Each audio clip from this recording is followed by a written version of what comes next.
Hello बच्चों, आज मैं आप लोगों को 5वीं कक्षा की हिंदी पाठ्य पुस्तक भाषांजलि का पेज नंबर 6 यानी पृष्ठ संख्या 6 पढ़ाऊंगी। उसमें एक सवाल है कि शब्दों को शब्दकोश में कैसे ढूंढें, कैसे खोजें। तो आज यही पाठ में आप लोगों को पढ़ाऊंगी कि शब्दकोश में से शब्द को कैसे ढूंढा जाता है। ऐसे सुनने से ये कठिन लगता है, लेकिन जब आप इसे सीख जाएंगे तो यह आपके लिए एक खेल बन जाएगा। शब्दकोश में शब्द खोजना सीखें। ये कैसे सीखेंगे, यही मैं आप लोगों को यहाँ पर बताऊंगी।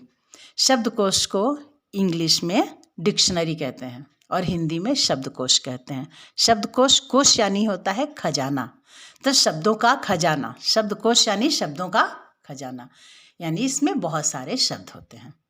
बस किताबों में भी बहुत सारे शब्द होते हैं, लेकिन किताब को हम शब्दकोश का नाम नहीं देते हैं। क्यों? क्योंकि शब्दकोश जिसमें से हम लोग शब्द खोजते हैं उसमें शब्दों को क्रम में लिखा रहता है। क्रम में कैसे लिखा रहता है वो मैं अभी आपको आगे बताऊंगी। यहाँ एक प्रश्न है, प्रश्न को गौर से देखें। शब्दकोश से दोस्ती। शब्दकोश यानी डिक्शनरी, तो डिक्शनरी से दोस्ती करना सीख जाएं। कैसे सीखेंगे वो देखिए। नीचे कुछ शब्द दिए गए हैं, यहाँ पे शब्द है ना, 1 2 3 4 5, इस तरह से करके यहाँ पे 10 शब्द दिए हुए हैं, है ना। उपवन, माली, अलग, मिट्टी, कली, सुमन, कांटा, सुगंध, किरणें, सूरज, ये 10 शब्द यहाँ दिए हुए हैं। अब इनको डिक्शनरी में हम कैसे खोजेंगे, यही खोजना मैं आप लोगों को आज बताऊंगी। तो प्रश्न क्या है, पता कीजिए कि शब्दकोश के लिए ये शब्द किस क्रम में आएंगे। किस क्रम में आएंगे, यानी जब शब्दकोश में आप शब्दकोश को खोलेंगे तो पहले इसमें से कौन सा शब्द आपको लिखा हुआ मिलेगा। इतने शब्दों में से हम लोग बात कर रहे हैं, इन 10 शब्दों में से। शब्दकोश में तो बहुत सारे शब्द होते हैं, लेकिन प्रश्न जब हम लोग यहाँ बना रहे हैं तो इसमें हम लोगों को केवल 10 शब्दों को ही खोजना है। तो सबसे पहले कौन सा शब्द आएगा, तो इसका मैं तरीका आप लोगों को बताऊंगी। शब्दों की क्रम वाली संख्या को उस शब्द के नीचे दिए गए घेरे में उदाहरण की तरह बॉक्स में लिखिए। यहाँ पे एक उदाहरण दिया हुआ है, अलग शब्द है, उसको 1 नंबर में लिखा है। तो ये 1 नंबर में क्यों लिखा है, 2 नंबर में कौन सा शब्द आएगा, 3 नंबर में कौन सा शब्द आएगा, यही सब मैं आज आपको बताऊंगी। तो यहाँ पे ये देखिए, ये है स्वर वर्ण और ये है व्यंजन वर्ण। तो जब हम लोग हिंदी वर्ण पढ़ते हैं तो हिंदी वर्ण में सबसे पहले आता है स्वर वर्ण। जैसे स्वर वर्ण किसको कहते हैं, ये देखिए, अ, आ, ई, यह है छोटी ई, इसलिए इस पर जोर ज़्यादा नहीं देते हैं, इसको हल्के में बोलते हैं ई। और ये है बड़ी ई, इसको देर तक बोलते हैं, जैसे ई, ये हो गया अ, आ, ई, उ, री, ए, ओ, अंग, अ। स्वर में कितने मात्रा होते हैं, कौन सा स्वर में कितने मात्रा होते हैं, ये सारी बातें मैं वर्ण और वर्णमाला से संबंधित एक वीडियो बनाई हूँ, उसमें बताई हूँ, वो आप लोग देखिए। और व्यंजन वर्ण है क, ख, ग, घ, अंग, च, छ, ज, झ, इय, इस तरह से ये सब व्यंजन वर्ण हैं। तो ये जिस तरह से क्रम में मैं यहाँ लिखी हूँ शब्दकोश में, ये इसी क्रम में आते हैं। तो यहाँ देखिए, सबसे पहले कौन सा वर्ण आया है, अ वर्ण आया है। तो हम यहाँ देखते हैं, किताब में यहाँ देखेंगे अ, अलग, अलग में पहला अक्षर अ है, तो 1 नंबर में हो गया, क्योंकि सबसे पहले आया है, इसलिए अलग शब्द जो है वो 1 नंबर में आएगा। अब अगला वर्ण हम लोग देखेंगे आ, यहाँ पे है ना, अ के बाद क्या है, आ, ई, उ। तो ये 3 वर्ण से बना हुआ शब्द इसमें नहीं है। अगला कौन सा शब्द है इसमें, उपवन है। उपवन किस वर्ण से बना है, उ वर्ण से बना है, तो हम लोग उपवन देखेंगे। तो अ के बाद कौन सा वर्ण आ गया, उ आ गया, तो ये हो जाएगा 2 नंबर। इसको हम लोग कितना नंबर में लिखेंगे? 2 नंबर में लिखेंगे।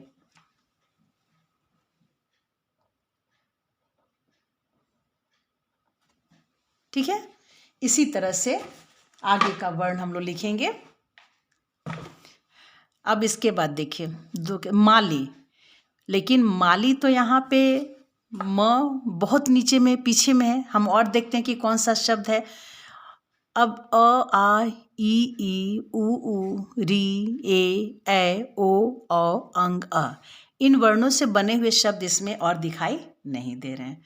फिर मैं आऊँगी इसमें क, तो क से बना हुआ शब्द इसमें है कली। और भी शब्द हैं कांटा, किरणें, ये सब किससे बने हुए हैं? क वर्ण से बने हुए हैं। तो यहाँ हम लोग देखेंगे कि अब क से बने हुए कितने वर्ण हैं? 1 2 3। अब हमको इसमें ये देखना है कि इन 3 शब्दों में पहले कौन आएगा।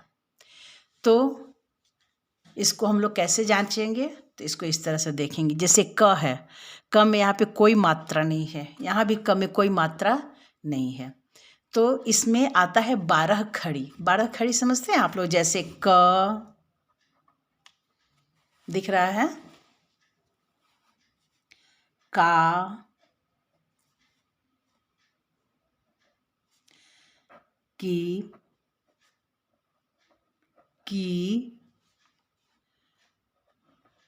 कू,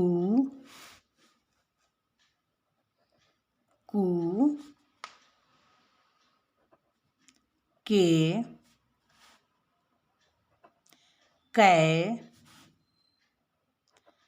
को, कौ, कंग, क।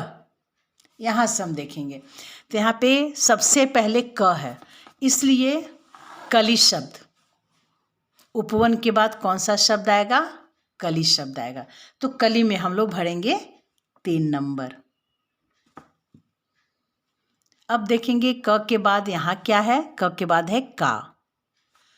तो यहाँ का तो है, लेकिन का के ऊपर बिंदु भी है। बिंदु कहाँ आ जाता है? इतना पीछे। ये बिंदु हो गया सामान्य बिंदु, और हम लोग कहीं कहीं पे चंद्र बिंदु का भी प्रयोग करते हैं, है ना।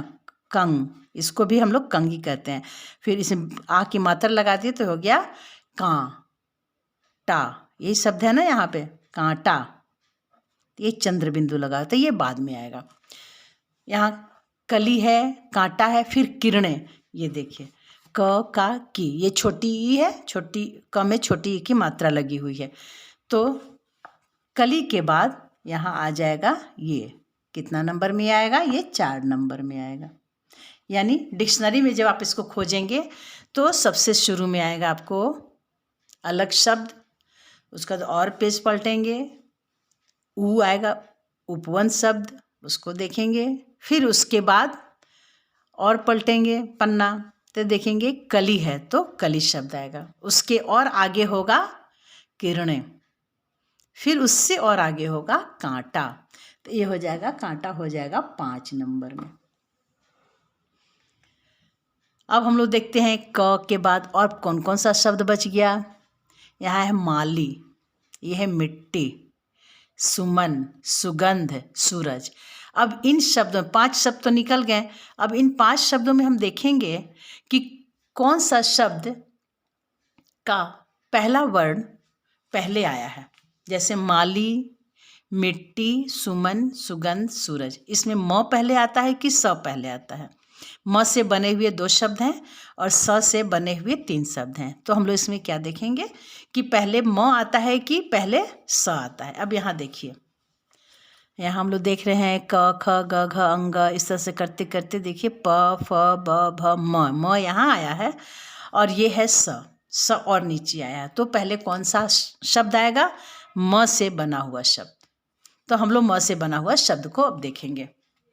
यहाँ देखिए म से बने हुए 2 शब्द हैं, माली और मिट्टी। ठीक है, अब हमको इसमें ये देखना है कि पहले माली आएगा कि पहले मिट्टी आएगा। तो हम लोग यहाँ जो 12 खड़ी पढ़े हैं ना क के विषय में, तो हम यहाँ मात्रा देखेंगे कि पहले आ की मात्रा है कि पहले ई की मात्रा है। म में आ की मात्रा लगी हुई है। यहाँ देखिए म में आ की मात्रा, यहाँ पे है म में छोटी ई की मात्रा। तो कौन सा वर्ण इसमें पहले आएगा? यहाँ का और की दिया हुआ है, यहाँ पे माँ और मी, तो पहले का आया है, तो उसी तरह से यहाँ पे पहले आएगा माँ, है ना। इसके बाद आया है छोटी ई की मात्रा से, की में छोटी ई की मात्रा की, तो यहाँ पे म में छोटी ई की मात्रा मी। तो ये हो जाएगा अगला शब्द हमारा, है ना। ये हो जाएगा 6 नंबर। अब आ जाएगा मिट्टी, ये हो जाएगा 7 नंबर। अब आ गया, अब तो 3 ही शब्द बचे हुए हैं, सुमन, सुगंध और सूरज। अब ये 3 शब्दों में हम देखेंगे कि तीनों तो स से ही बने हुए हैं और तीनों में ऊ की मात्रा लगी हुई है। अब हम कैसे देखेंगे कि कौन सा शब्द पहले आएगा? तो हम मात्रा देखेंगे कि स में तीनों शब्द स से बने हुए हैं ना, स वर्ण है, यहाँ भी स है, यहाँ भी स है, यहाँ भी स है। तो कौन सा वर्ण तो हो गया स, लेकिन मात्रा अब आएंगे तो देखेंगे कि कौन सी मात्रा पहले आती है। तो यहाँ ये छोटा ऊ की मात्रा है, यहाँ भी छोटा ऊ की मात्रा है और यहाँ बड़ा ऊ की मात्रा है, ठीक है। तो हम बड़ा ऊ की मात्रा देखिए, बड़ा ऊ बाद में आया है, तो हम छोटा ऊ की मात्रा वाले शब्द को पहले लेंगे, है ना। जैसे सुमन और सुगंध, अब ये दोनों में तो छोटा ऊ की मात्रा हो गई, है ना। अब हम इसमें कैसे निर्णय करेंगे कि सुमन पहले होगा कि सुगंध पहले होगा? तो इसके लिए हम क्या करते हैं, ये सु और सु ये तो दोनों में है, तब हम इसके बाद वाले अक्षर को देखते हैं, बाद वाले वर्ण को देखते हैं। जैसे यहाँ है म और यहाँ है ग पर बिंदु गंध, सुगंध, तो गंग हो गया। तो पहले म आता है कि ग आता है? एक अक्षर तो हम लोग देख लें कि सु है दोनों में, अब इसको हम लोग किनारे करेंगे। अब हम लोग देखेंगे बाद वाला अक्षर म और गंग। तो यहाँ देखते हैं हम लोग कि पहले म आया है कि पहले ग आया है। तो यहाँ देखिए पहले ग आया है, म तो बाद में है, तो हम लोग पहले ग पर आएंगे, है ना। सुगंध और सुमन में ग पहले आएगा, तो इसलिए इसका नंबर हो जाएगा 7 के बाद 8 नंबर। और इसके बाद हो जाएगा ये सुमन।